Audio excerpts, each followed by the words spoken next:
feel when you're trying too hard. We've talked about focus wheels and different things. The focus wheel is really an effective tool because, do you know about it? Esther draws it on a piece of paper and she puts two small circles in the center, one that says what she's reaching for, and then at the end she makes a stronger statement of what she feels she's achieved, and then about 12 circles around the edge. So she makes her statement of intent and then says something that doesn't compromise what she's going for. In other words, if you're saying, I'm wanting to be financially abundant, and the reason that you're doing the focus wheel is because you are really trying to focus yourself into more abundance. You've already asked the universe for it, but you're not really feeling it. And so you're doing a focus wheel in order to focus yourself into more abundance. As you say, all the money I want is flowing to me, as that's not something that you believe, then that statement has a backfiring. Now you're practicing the wrong end of the stick. You're saying something you don't mean, and the universe is hearing what you mean. And so if you keep affirming under those conditions, you will reinforce how not enough money you feel. Does that make sense to you? Oh, Abraham, this is hard. I'm just trying. So that's when we say start with something general.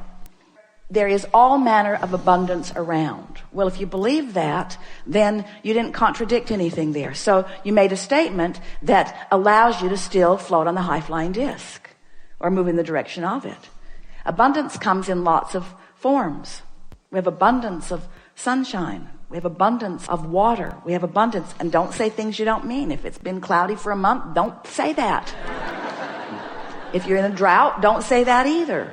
You see what we're getting at? You have to say what you mean that feels good when you say it. So you got to feel around and find those things, because what you're doing, you're establishing that first 17 seconds. And the first 17 seconds that you establish is what's going to keep the momentum going. And law of attraction will help you find the more and the more and the more and the more. So two things are your objectives. One is you want to be on the high-flying disc if you can. The other is you want to be as general as you can so that you not compromise. And you want not to emphasize or add energy to, you do not want to affirm what you do not want. And so this is a little bit tricky thing that we are clarifying here. Sometimes by demanding what you want in feeling the absence of it, you affirm in opposition to what you mean to affirm. Esther had the most exhilarating experience a few weeks ago with these two little people that she loves more than life itself, her granddaughter and grandson. They went to the fair in Del Mar. And right from the beginning, they got off on different foots.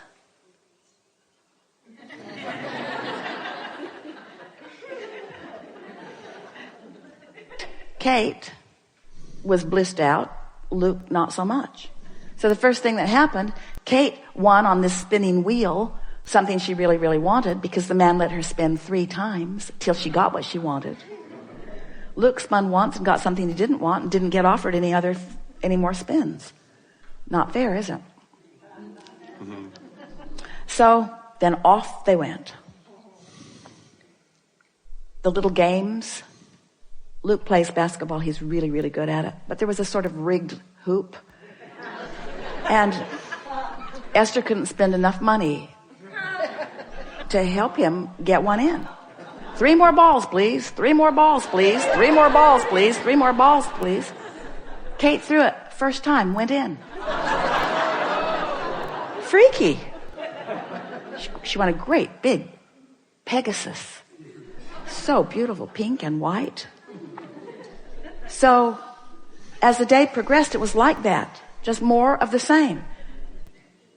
Kate won so many things that they had to make a trip to the car. They couldn't carry them all. And Luke said, it's like they don't want me to win.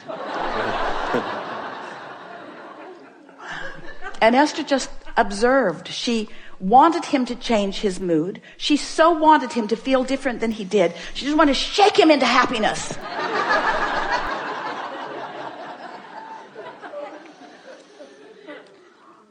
Be nice if that worked. Even though it defies every law that we know to be.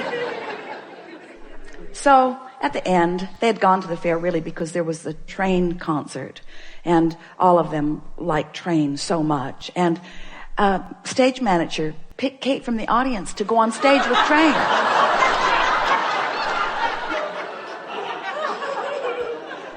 Incredible. Incredible. And as Esther looked, happy, not happy, happier, less happy, happy, happy, happier, unhappier, unhappier, unhappier, unhappier. It was the most remarkable experience. And nothing could be done. That's not the time to have the teaching moment, is it? Not with anybody else, and not with you either. And then the concert was over. It was almost time to leave the fair. The band played its last number.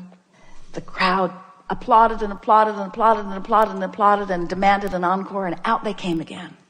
Another wonderful song. And lead singer has 3 more t-shirts, which he lobs into the audience. And Kate gets one of them.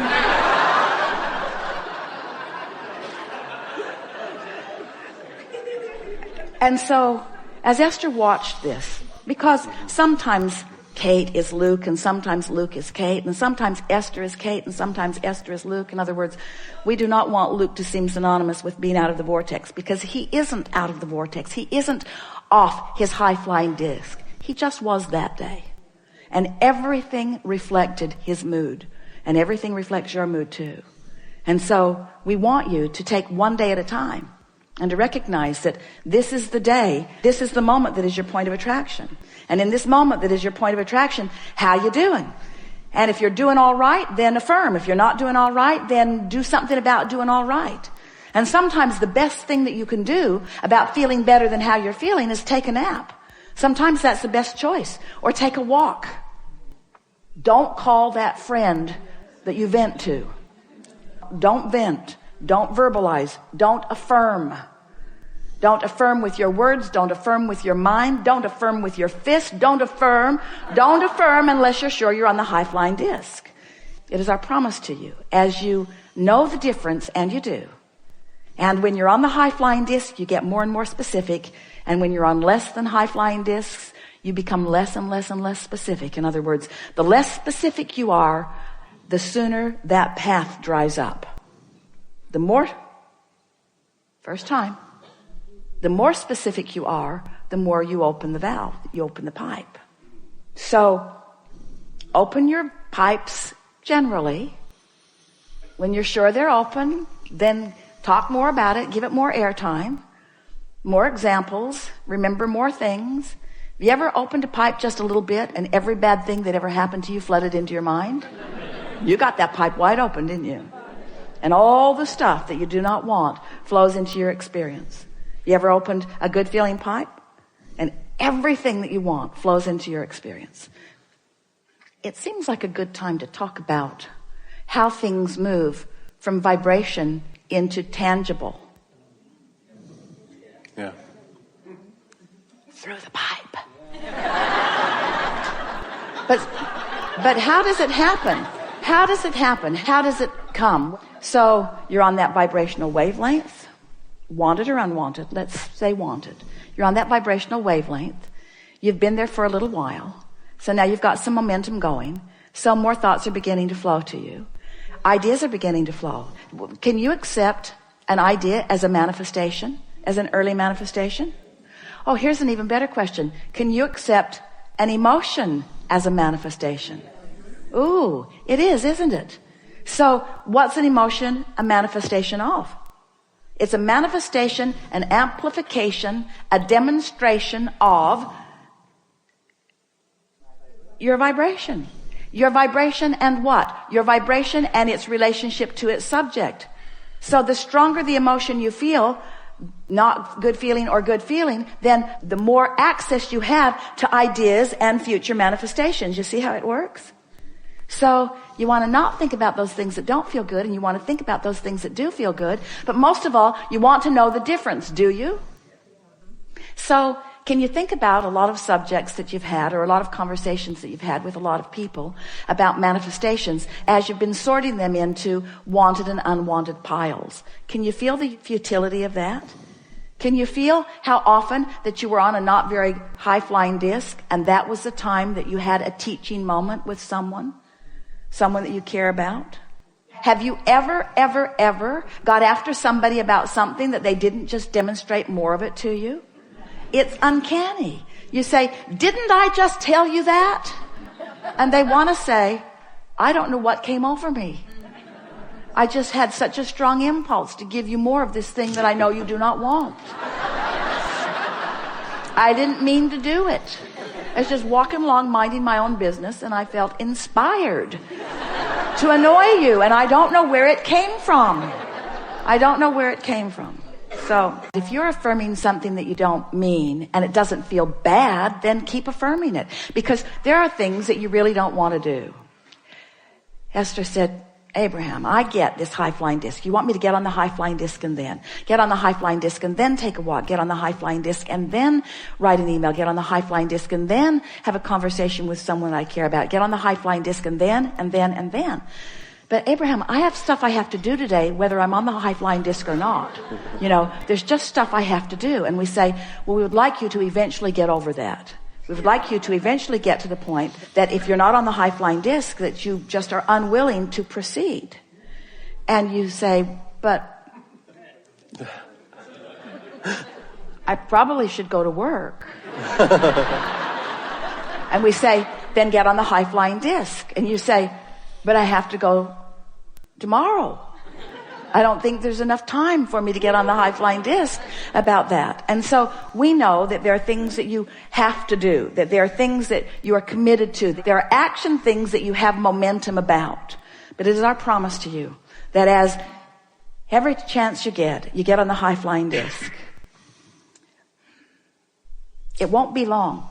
If you wake up tomorrow with the dominant intent to get on the high-flying disc, you might not make it till breakfast before you fall off of it. But the next day, you get on the high-flying disc, and you might not make it till breakfast. But the next day, you get on the high-flying disc, you'll sustain it a little longer, and the next, and the next, and the next, and the next, and the next, until just with that simple intention of getting the day started by appreciating and finding something to feel good about, you'll begin to develop a propensity for finding it. It just gets easier and easier and easier and easier. And then within 4 or 5 or 6 days of it, demonstrations of it that you will relate to your determined reaching for it will be so abundant in your day that you will never again question the relationship between the mood that you are deliberately choosing and what's happening next. Nature will demonstrate to you. Esther was doing a focus wheel, sitting on her deck, and she was really romping around this focus wheel. Kate had given her a little pen that looks like a magic wand, and Esther uses it almost exclusively. And she realized that as she was romping around the focus wheel for the 3rd or 4th time, because it felt so good to do it, she was actually waving the pen in the air like it was a magic wand. And a hummingbird came out over the garden and did 20-foot loop-de-loops. She's never seen a hummingbird do loop-de-loops, ever. Maybe you have? Esther has never seen that. She knew it was a demonstration of what she was feeling. There was no question about it. So it's not the kind of demonstration you want if you're looking for $100,000 tomorrow, we know. But through the path of least resistance, the demonstrations will come in the form of strangers first, because you don't have any pipes about strangers. Strangers first. First emotion demonstrates. Then ideas demonstrate. Then nature demonstrates. Then strangers demonstrate. Then people you know do or don't. Helpful? Very much. Yeah. Thank you. Really good.